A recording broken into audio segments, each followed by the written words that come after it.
Hello, everybody. My name is Tess Surprenant. I'm with the Bloch Career Center at the Bloch School of Management, and today we're going to be talking about targeted job hunting. And we have a special guest today, Steve Lawrence.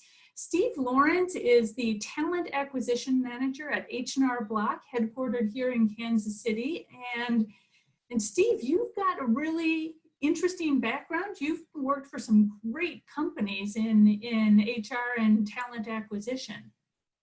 Yeah, so I have been here in Kansas City with H&R Block for just about a year now. I started last May, and I am one of our talent acquisition managers, and I also have program management responsibility for leading our campus recruitment and relations process and program. But prior to coming to H&R Block, I had spent several years with companies Caterpillar in Peoria, Illinois, which is where I'm from. I led their campus recruitment program,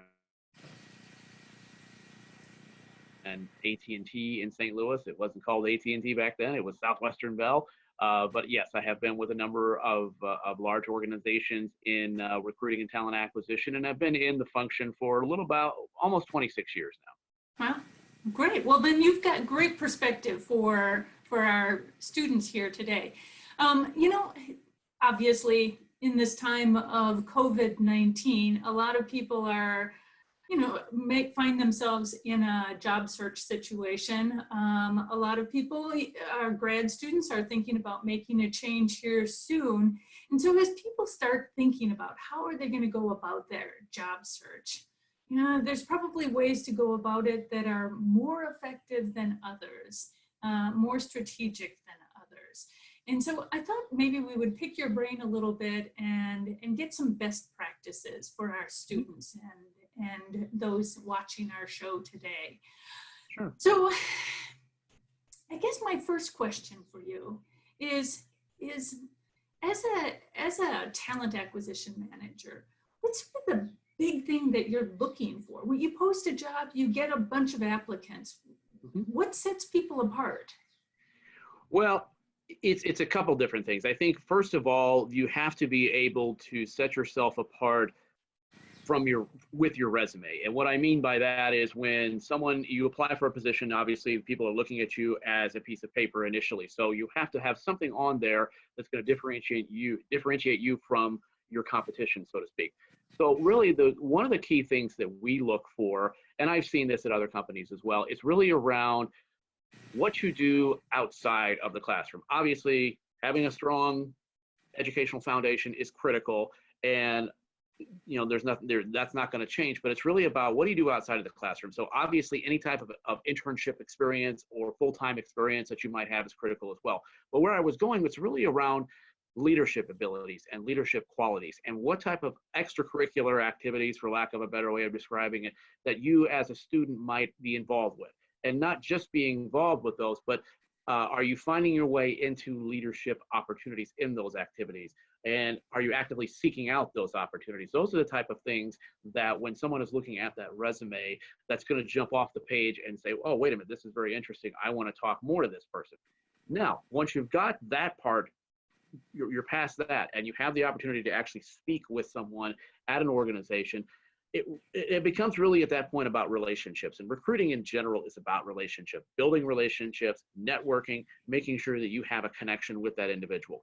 So from that point, what a hiring manager is really looking at is how is this person going to fit culturally within my team and my organization, and how are, obviously, what are they bringing to the table? Are they bringing something that's different from somebody else? But that kind of, again, goes back to the resume. So when I mentioned with the relationships piece of it, it's really about finding connection points and networking to the point where you have a group of individuals that you can work from as your team of people from which you can draw information.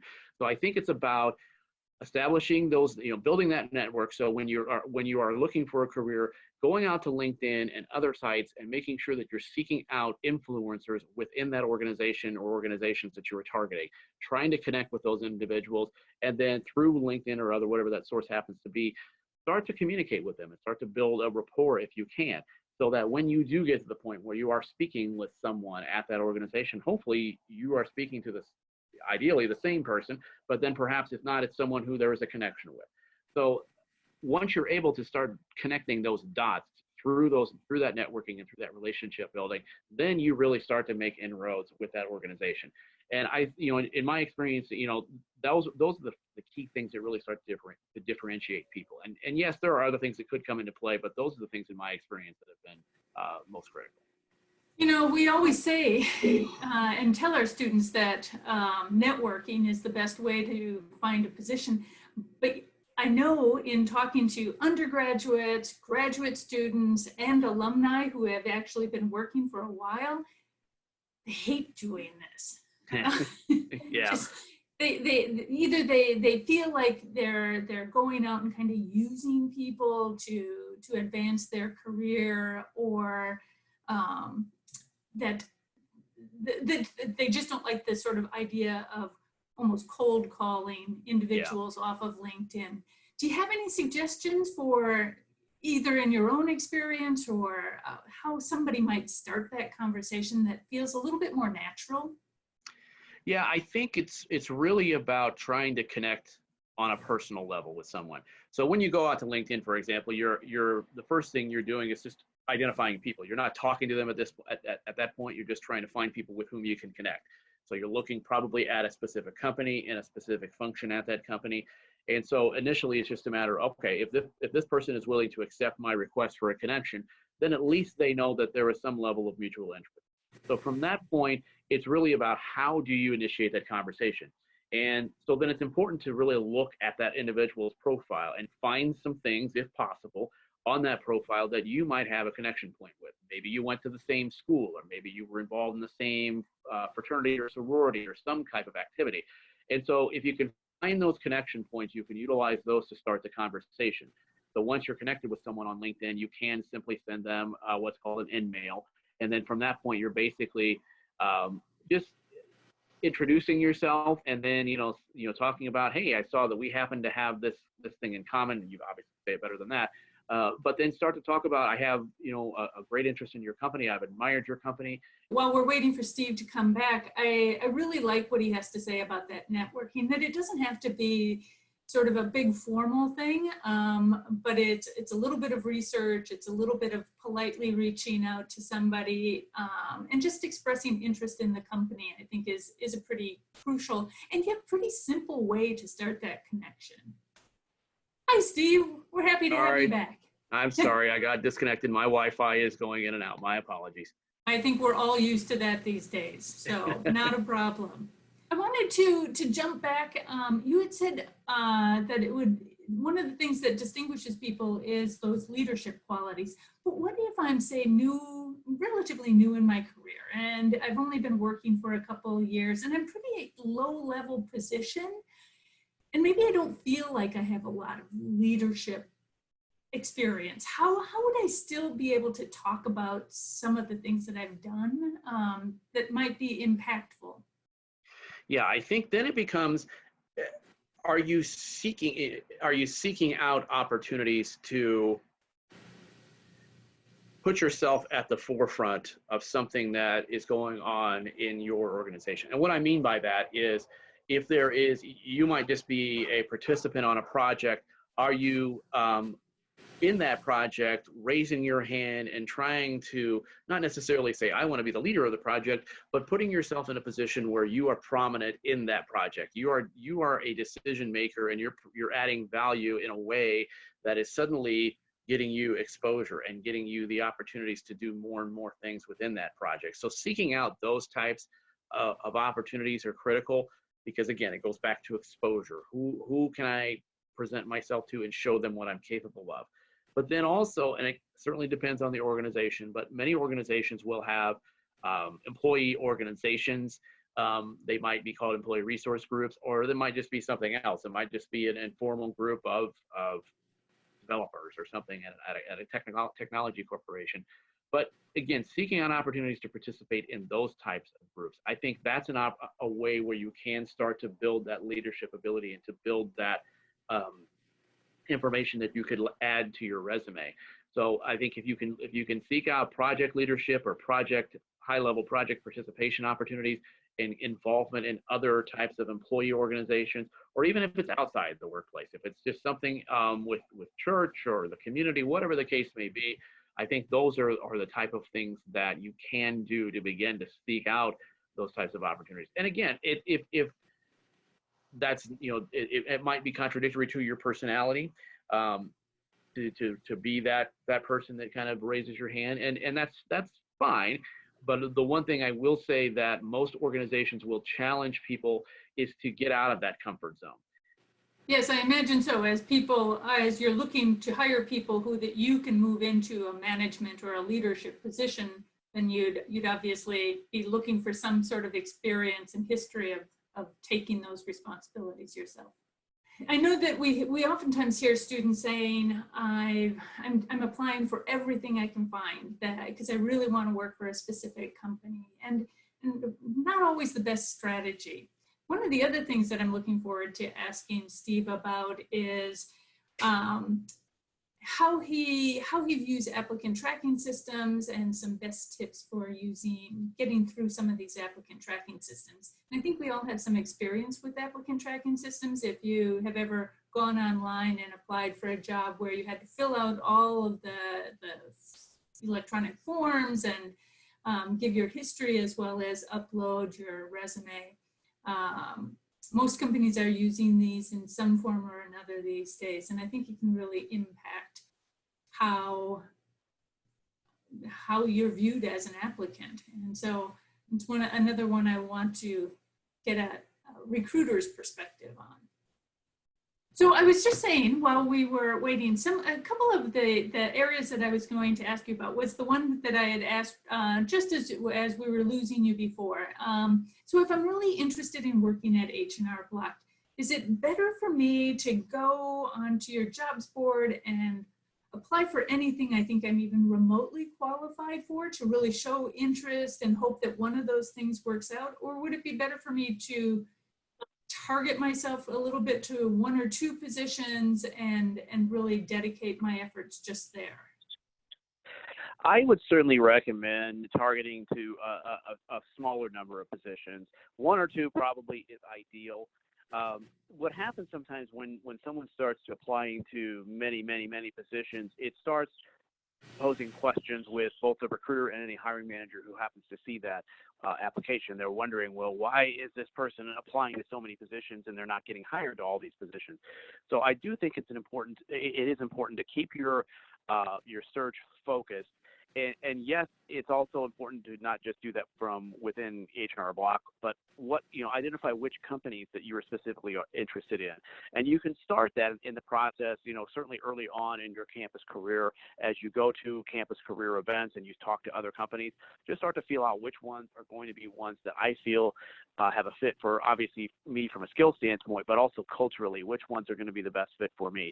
So I would say that once you've started that and you've identified that handful of companies that you want to target, then yes, it is probably a better approach to say, okay, which couple positions at these companies are going to be the best fit for me?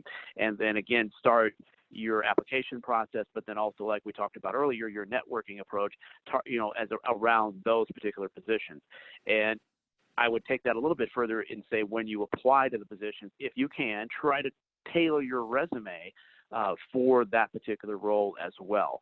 So it might be something as simple as in the introduction or the summary of your resume, talking about how you have an interest in that specific role. And depending on what the role is, maybe you shift around your skills to reflect those that are most relevant to that role.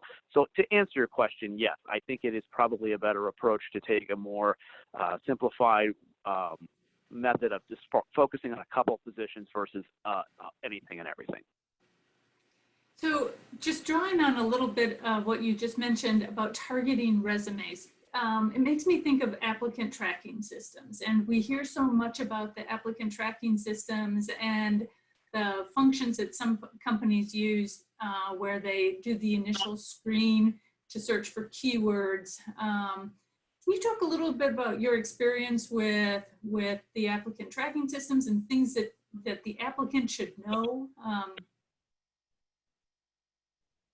Yeah, absolutely. I think First and foremost is to realize that when a resume does go through the applicant tracking system, it's coming through in a way that it doesn't really matter whether or not you have a colored paper or anything like that. It's really kind of all coming in electronically. So what a recruiter is seeing is basically a white plain version of that resume.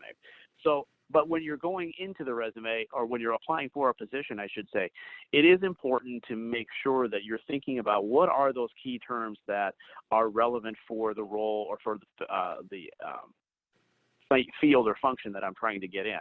So for example, if you are applying for an accounting role, you'll want to make sure that you put terms in the resume like general ledger or pricing or whatever the case may be, but you're thinking about the terms that are relevant that you have learned throughout your education and making sure that you're putting those terms in there. Not overkill around those things. It has to be relevant, and it has to be written in a way that makes sense, and it doesn't sound like you are blatantly trying to just sell yourself to that organization. But it is important, to answer your question, to have some key terms around that are relevant to the field that you're trying to get in, because when recruiters will search applicant tracking systems, that's in general what their search is based on. They might search based on a location, but then within that they are looking for those key terms, and that's what will pull your resume to the top of the list.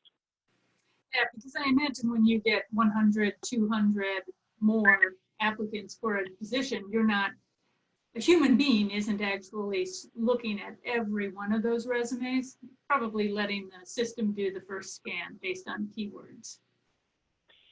That's correct, and it may also be a situation where there are questions that are asked by the system itself when someone applies.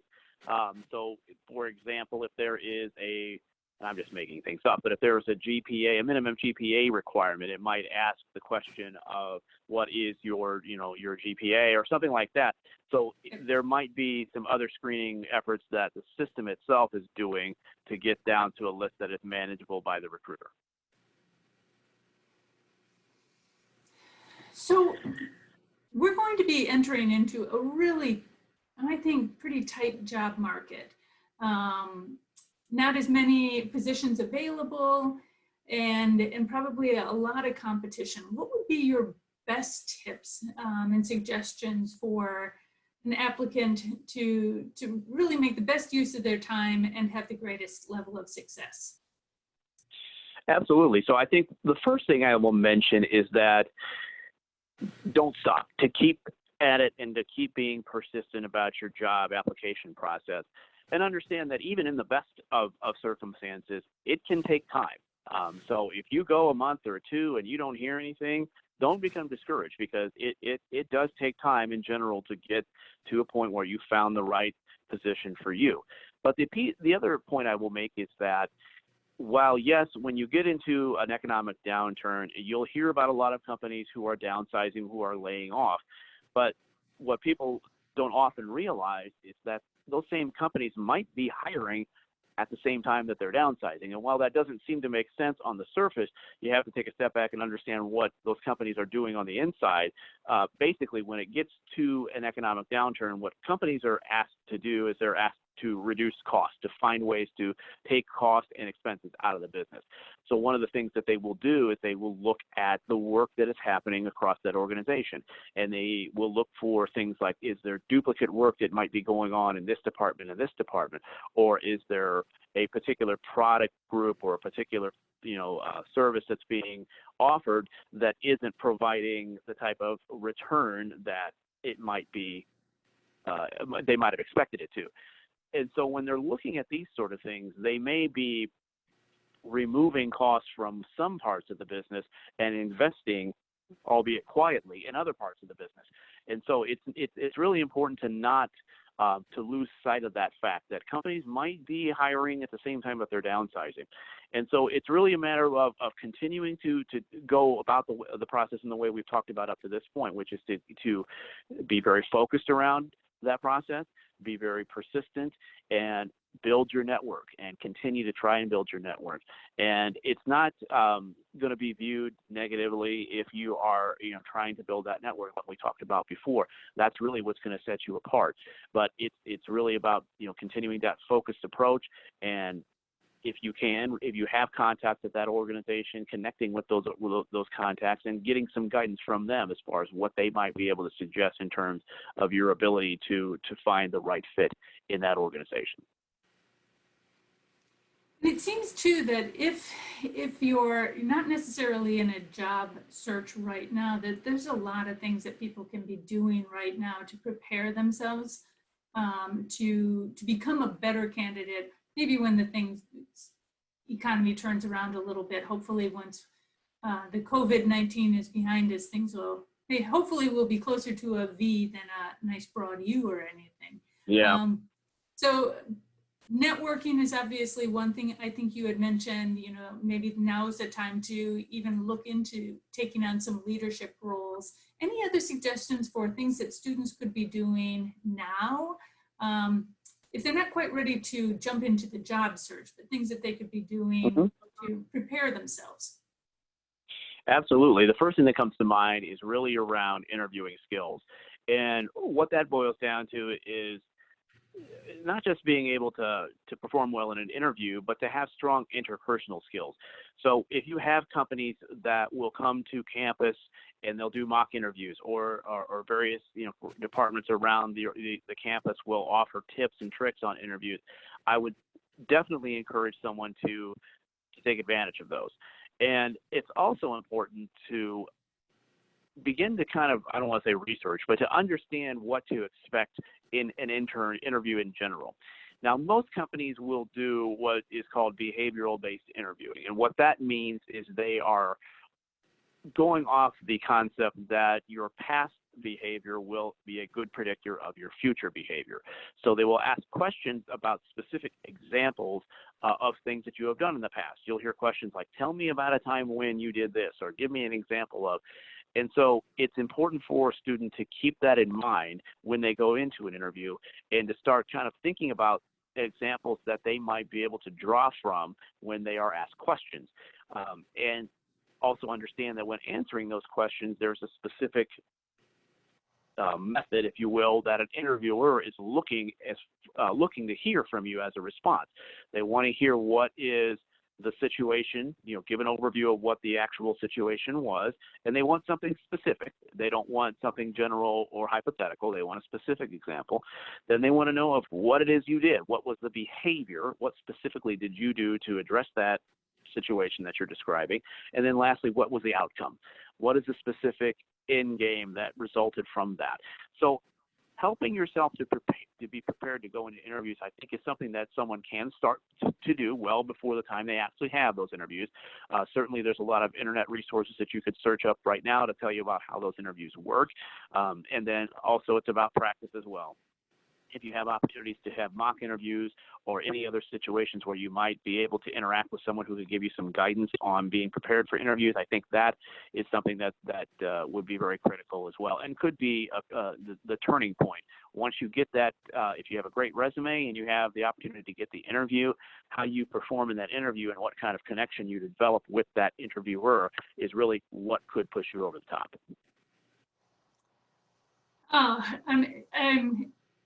It's very heartening to hear you talk about the behavioral interview questions and how to respond. We always train students to follow the STAR technique, which I'm sure you're familiar with. Yep. Explain the situation, the task, your action, and then what the result was.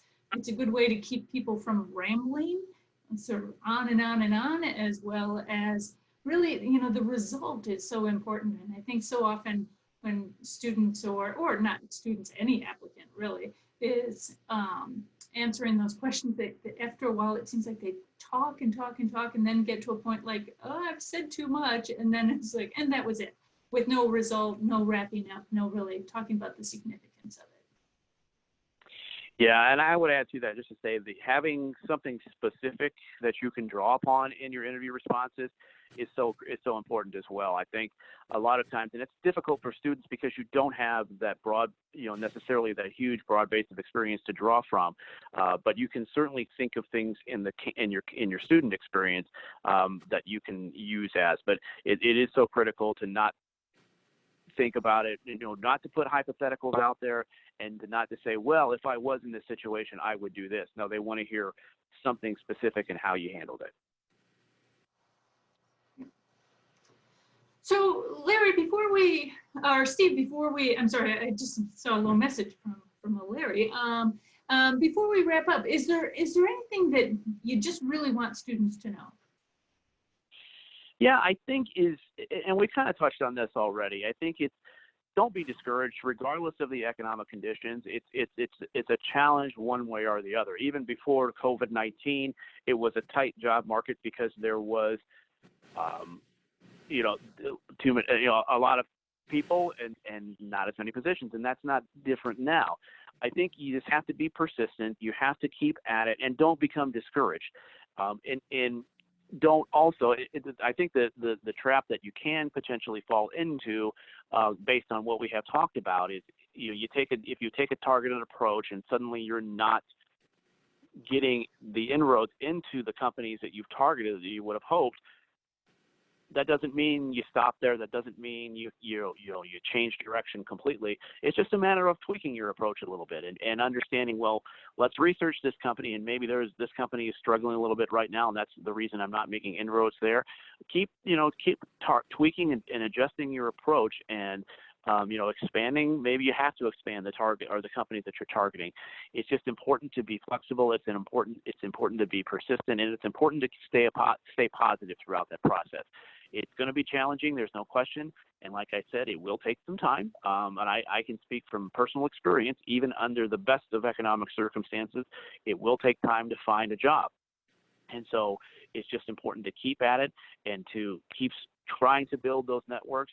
And if you have an opportunity to talk with someone like myself, that you see either on campus or through an event like this is the opportunity to make that connection. And so for those on the line with me, feel free to look me up in LinkedIn and send a connection request. I'll be happy to approve that, and then we can stay connected. And the more that type of thing that you do, the more inroads you can begin to develop. So I think it's really important to just look at it from that perspective, and just know that it's going to be a challenge, but it's certainly something that you can overcome if you're persistent, you're positive, and you're going about building that network and doing the things that we talked about today.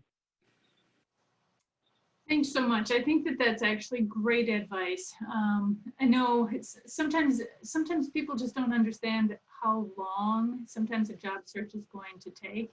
And it rarely is sort of an overnight or 1 week experience. It usually does take some time. So, Steve, we really appreciate you being here and giving us that perspective from the talent acquisition side of things and all of the tips and advice that you've presented today. So thanks so much. And also thank you so much for being a resource for our students and offering to connect with them on LinkedIn. We appreciate that.